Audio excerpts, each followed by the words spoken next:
A lot of the history was not passed down, even by our families. I know I've heard about the Battle of Blair Mountain. I knew about the Battle of Matewan, or the Matewan Massacre. I knew about that. But far as really going into any detailed history about when it happened and why it happened, I didn't have a good background or history on that probably until the past 20 years. The people that participated in it, I'm sure, were afraid of immediate repercussions at the time. It's the largest armed uprising since the Civil War.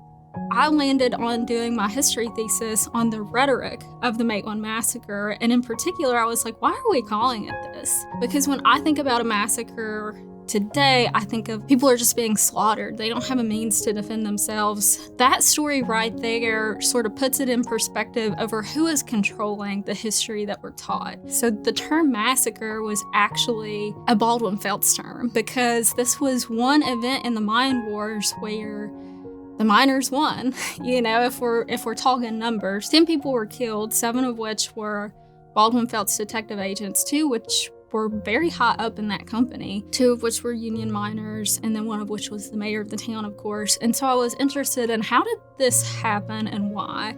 So there are lots of stock stories, and those are the stories that were told, and then there are concealed stories. And the mine wars has literally been concealed because it doesn't present the picture that American history textbooks want to present. That things were not all good and fine. Working people were not in a good position. It's not the story that people want to hear. And people had to fight and be prepared to die to get their rights and to be treated like people. And that's a story that I think really needs to be told. And it's a story that I don't think we're going to hear and we haven't heard. The museum has an outstanding staff and volunteers, academics, labor historians, activists that are all part of telling that story. And more importantly, the community, miners' voices, they're telling their own story. As it came together, I was proud of every piece and every artifact that went up on this wall, all the hard work that people put into this. Probably one of the best moments, of course, was the opening day. The town was filled with so many people. Never having been here, it made a real impression on me how important it was to capture this history, make it available for not only the community, but the labor movement at large. What a lot of these younger guys don't have a clue about, their fathers, they died for their families. When I went in the mine, it was still rough, but I didn't have to go through what my father went through. The grit that those men had, I saw in my father and my mother. I mean, if you're a wife of a coal miner, you got grit too. And I started teaching Appalachian studies at Berea College. I knew that I wanted to teach about the mine wars. I started learning more and more and more, reading more and more, and I came across this little museum. And I thought, well, I'll take my class over there. And I did. I met Kinsey. I thought, okay, she's brilliant. I was amazed at how well they told the story in such a compact space.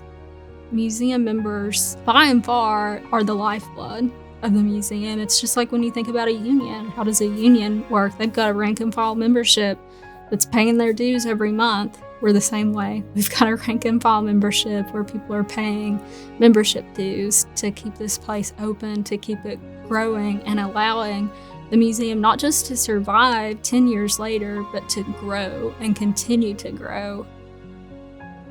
I think about the founders of the museum and our relationships that we have still to this day with folks who helped get the doors open, which was like the first, priority number 1, let's open the doors. I think some of them might be surprised that we made it to 10. We had a little planning committee that Lou Martin put together, picked out a good board that he knew would work together, and it was an amazing group. Came for this first meeting, and while we were there is a woman that came in, and she was looking to find out anything about her grandpa that had died in a coal mines, and she thought maybe the guys at the Union Hall could help her. And I thought, man, this is so important. People need a place to come and ask questions. The lessons of the museum are just, couldn't be more timely. The lessons of people drawing together across fault lines of race, national origin, immigrant workers, people who spoke different languages. And those lines are dividing us in such destructive ways.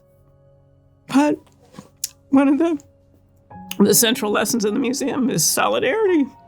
So, it's not for nothing that we call it Camp Solidarity. That's another thing that 10 years ago, if you'd told me we were going to be building monuments, I'd be like, nah, we don't have the, like, how are we going to pull that off, And we did, and now we're making more of them. So I think that's huge because much like a museum, we proved that people can put up their own monuments and they're just as legitimate and just as much a part of the landscape of memory.